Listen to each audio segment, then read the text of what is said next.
Monroe's mother had always been much better at starting things than finishing them. When she died, she left behind over 300 canvases, not one of them finished, along with Monroe, who felt pretty unfinished himself. The orphanage allowed him to keep only one painting, and so he chose the Unfinished Swan that had always been his mother's favorite. But that night, he woke up to find the swan had disappeared. So he took his mother's silver paintbrush and followed the footprints into a little door he hadn't seen before.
The king was young, arrogant, and amazingly talented. He was convinced no color existed that was good enough for his garden, so he left it white. While he pondered how to create some new colors, his kingdom began attracting settlers, and soon he found himself with bigger problems.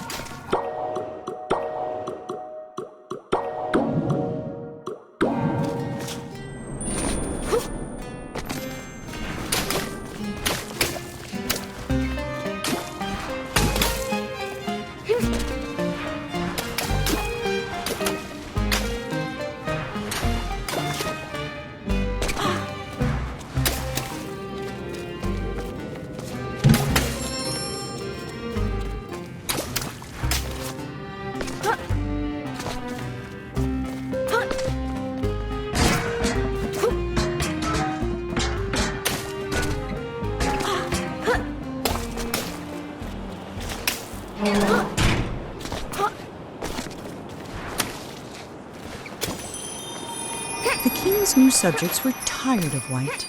They were tired of tripping, of banging their shins, of misplacing their homes. So they started painting everything, ruining the king's spotless design. In response, the king outlawed all non-magical brushes and pledged to spend the next month painting shadows for his kingdom.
The labyrinth was designed to be beautiful, and it was. It was not designed to be practical, and it wasn't. Whole families got lost for weeks at a time, mail took months to arrive, and many worried a labyrinth of this size was bound to attract dragons. Eventually, the complaints grew so loud even the king couldn't ignore them.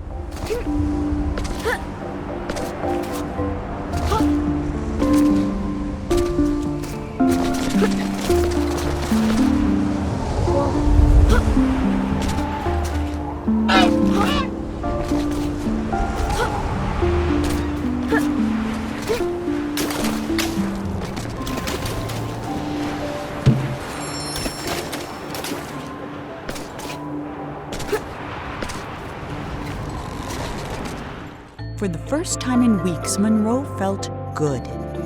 He felt even better when the wind pushed him close enough to reach the swan. He was feeling so good, in fact, that he forgot all about his fear of heights. But when the swan wriggled free and Monroe fell over the side, he remembered almost immediately. That might have been the end of Monroe if this were a shorter story, but it isn't, which is why Monroe's troubles were just beginning.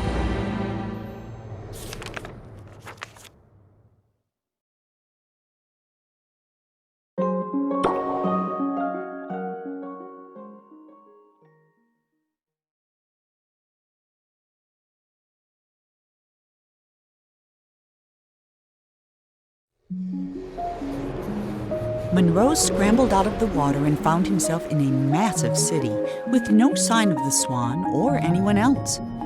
Well, except someone's enormous pair of feet.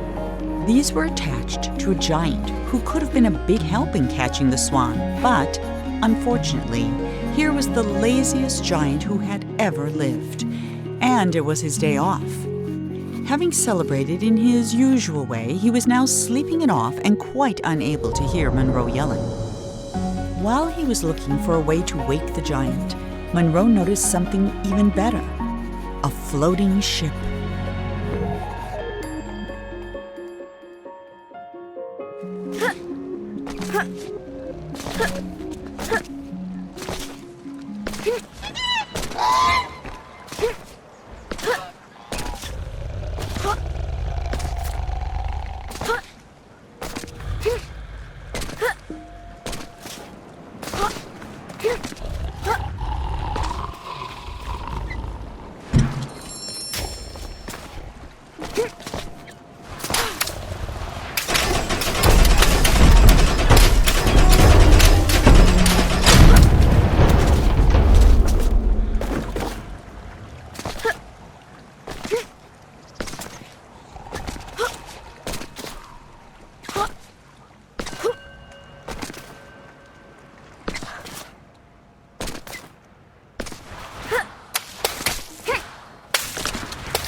Before he discovered painting, the king was a potter.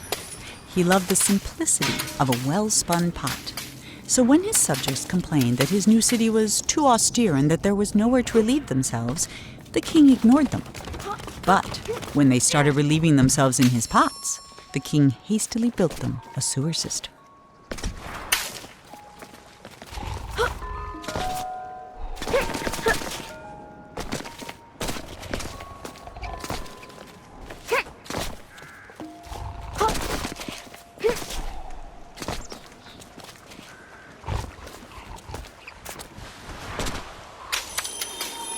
Sometimes the giant wondered about where all the people in the city had gone.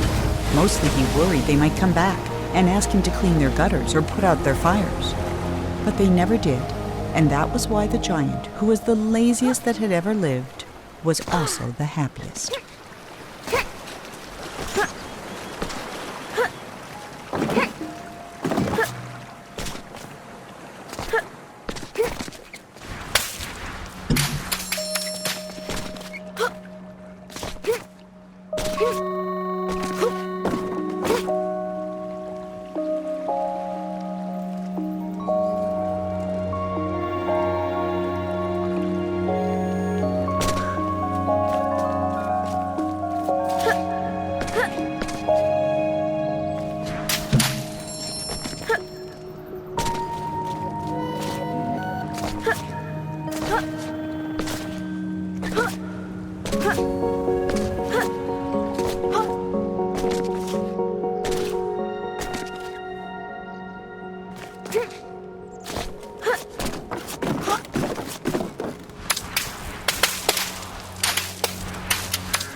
Filled up with people, the streets filled up with garbage. In a fury, the king painted over the roads with a canal, which swept away the trash, along with some of the slower children. But the water brought something else, a horde of vines which began covering the city.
Unlike his nicely trimmed hedge maze, the vines refused to stay where the king wanted them. He ordered his subjects to pull up every vine they saw.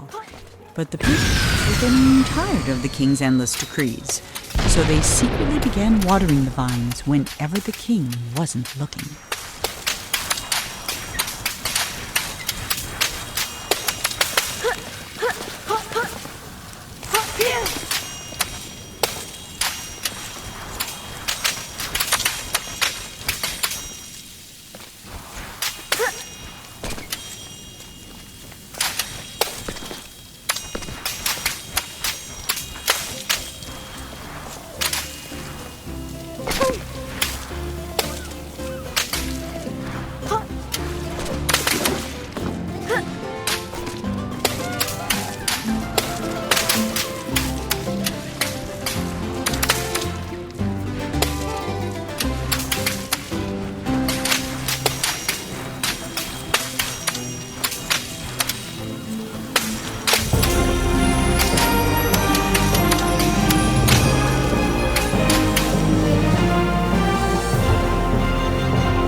The king hated the sea, and all because of his very first castle.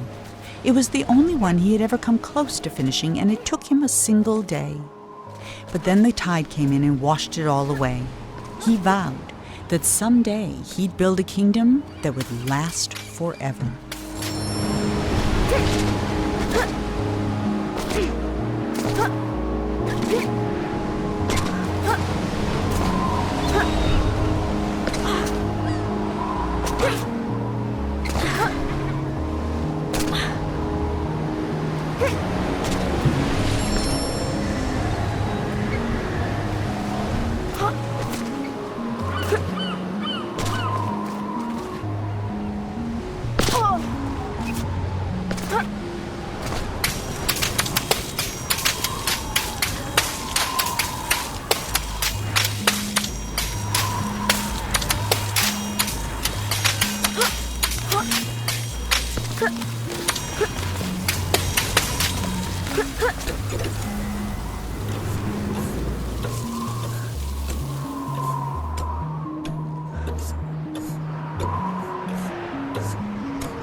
The vines were slowly burying the king and his city. No matter what he tried, the king couldn't stop them.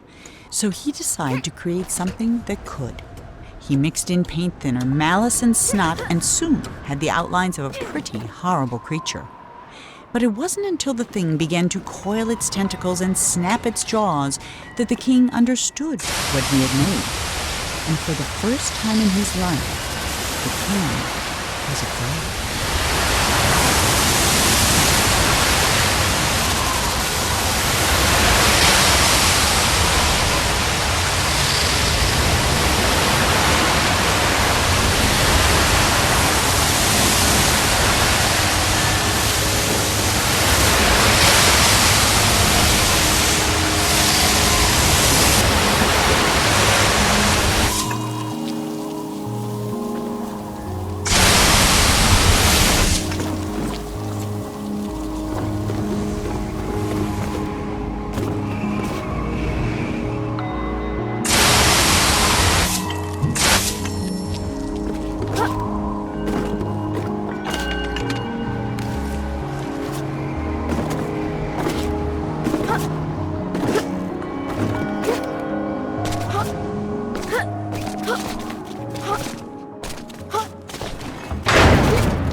Even half finished, the creature had no trouble swallowing up all the king's soldiers, half his zoo, and 3 peppermint gazebos.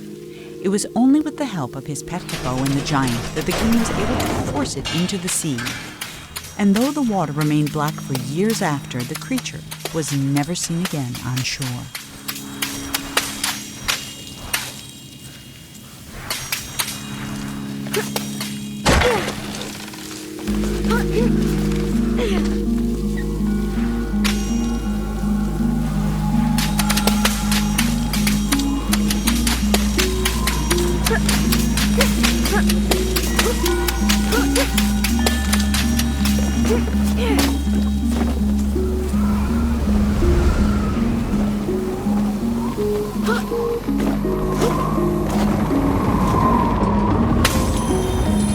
Within a short time, the king's subjects had all moved away, except the giant, who was quite loyal and also very lazy.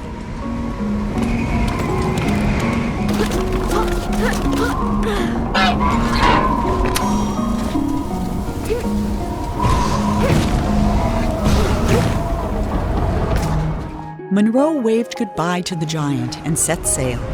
But no matter how fast he went, the swan was always just out of reach. And not for the first time that day, Monroe suspected he was being led somewhere. Then they flew into a cloud, and everything went black.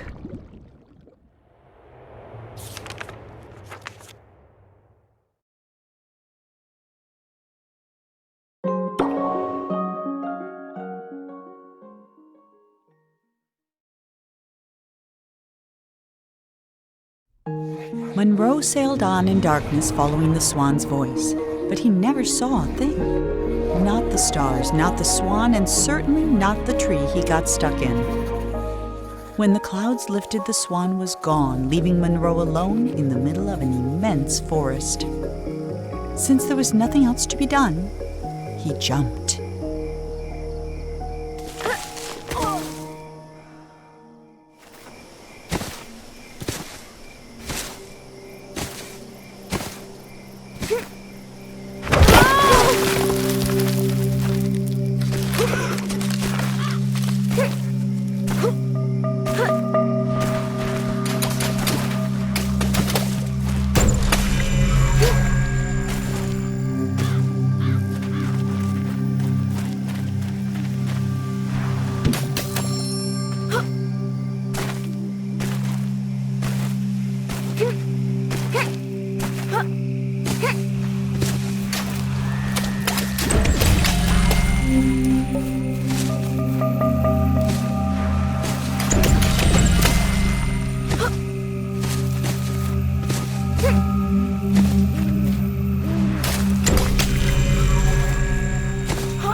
The king was tired of creating perfect kingdoms only to attract less than perfect subjects. He decided he'd have to leave a legacy the old-fashioned way, with a family. So he began to build one, starting with a house.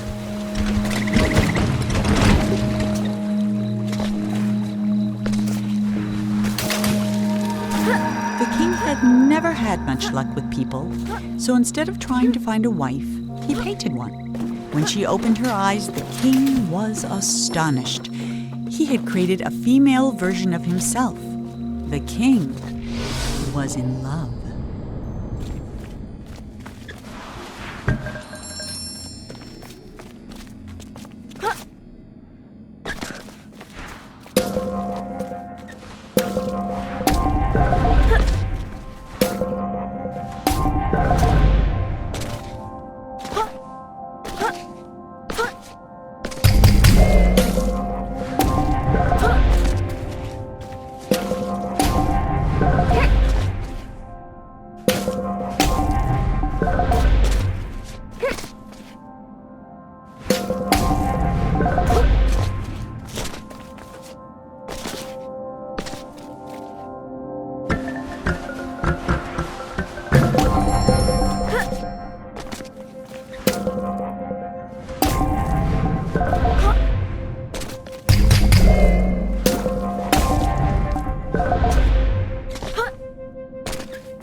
Bursting with joy, the king locked himself in his workshop painting gifts for his queen. He never saw her lack of interest, though she made no effort to hide it. The only gift she kept was his first, a little silver paintbrush.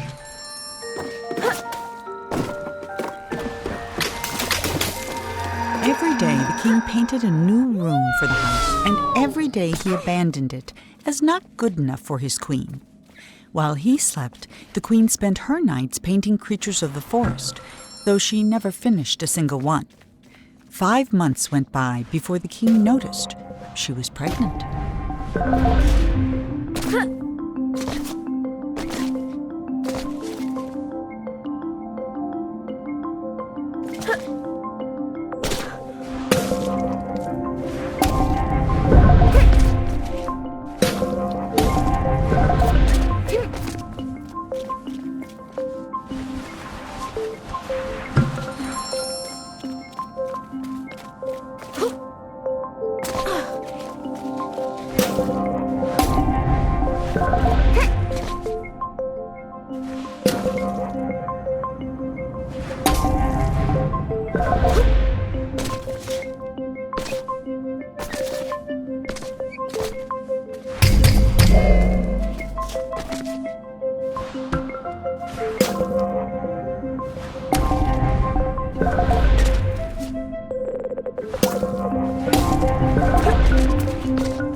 On the night before the queen was to give birth, she left. All she took was a single unfinished painting. When the king woke, he found no explanation, and he never did.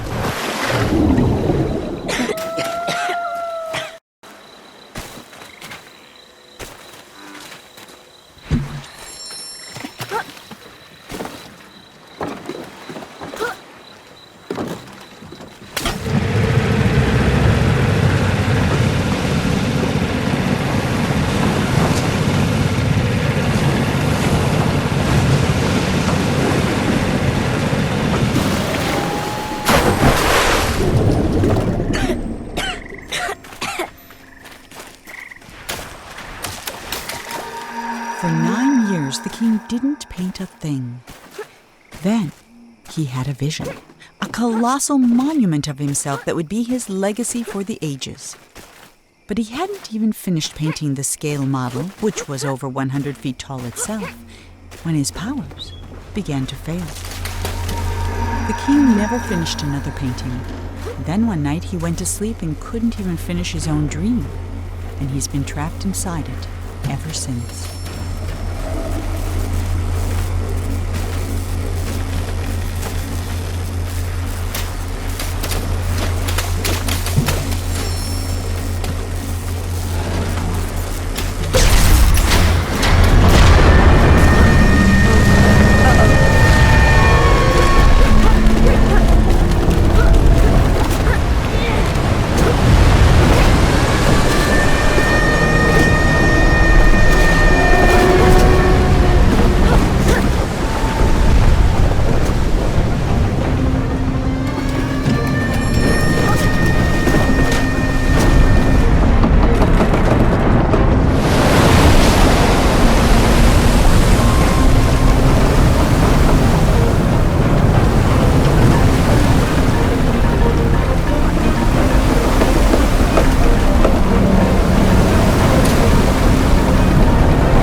As Monroe stood there trying to think of something to say, the statue shuddered and the hatch slammed shut. And now there was no more need for talking. The king was awake.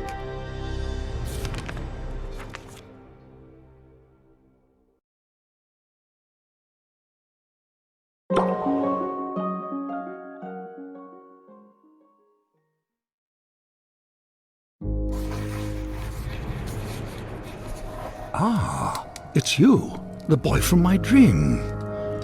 What a strange dream it was.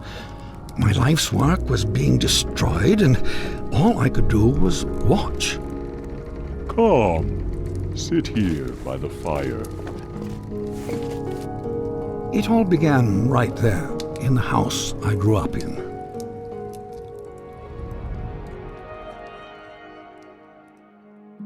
I heard a heavy knocking at the door, just like on the night I left.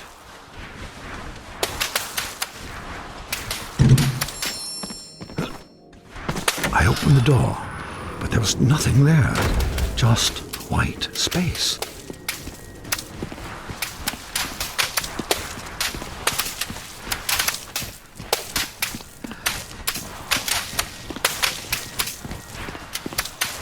But when I got outside, disaster. Some miscreant had painted everything. My garden was ruined.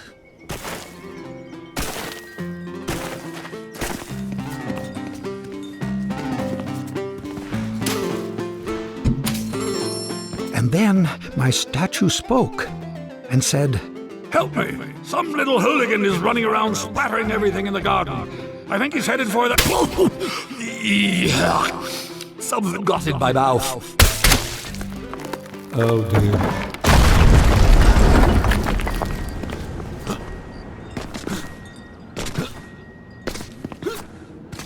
I saw my unfinished labyrinth, abandoned and forgotten. And then the credits appeared.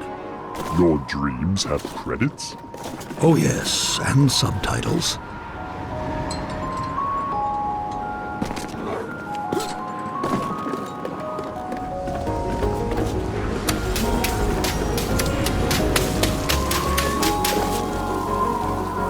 And then I saw my beautiful city strangled by those disgusting vines.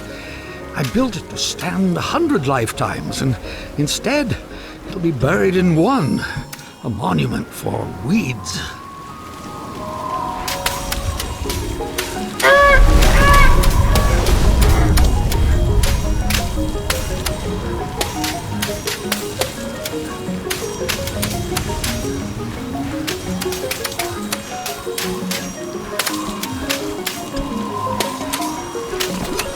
The dining hall was full of people, like the old days. It smelled like roasted goose. For a moment, I was happy.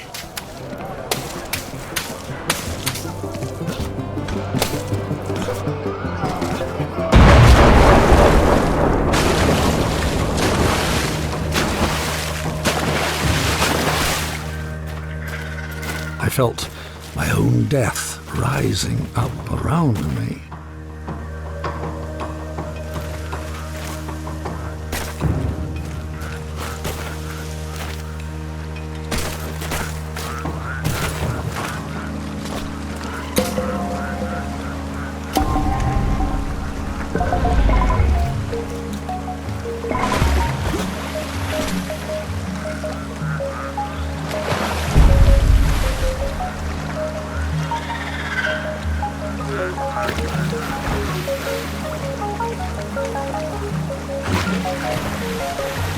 I floated past chunks of the house I built, or started building. Scarcely 10 years later, and the whole thing was in ruins. My works were meant to last forever, but most of them will be gone before I am.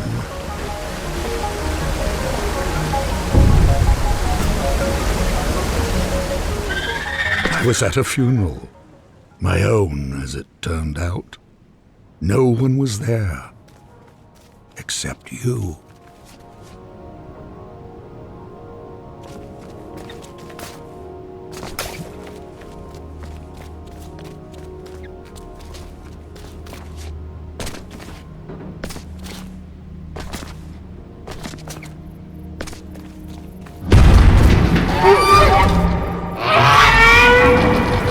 I saw my monument, my last hope of leaving something that would live on after me, and I began to walk towards it.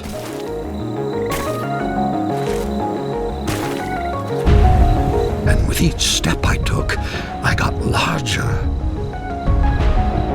I just kept growing and growing like a teenager. With a gentle push, my monument crumbled and sank. I saw my life's work laid out in front of me. Soon it would crumble into dust or be painted over by someone who would come after me, the same way I painted over what was here before me.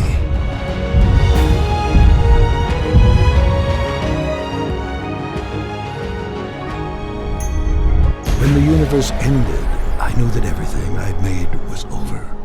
And as I sat there, looking out into the darkness, I thought back on all the things I'd built and left unfinished. I realized something. I wasn't sad that it was all gone. I had fun making all that stuff. I would have done it anyway. And then, somehow I knew that when I woke up, all my work really would be destroyed. And that's when you showed up. I don't know how you got here, but I'm glad to see you. I have something for you.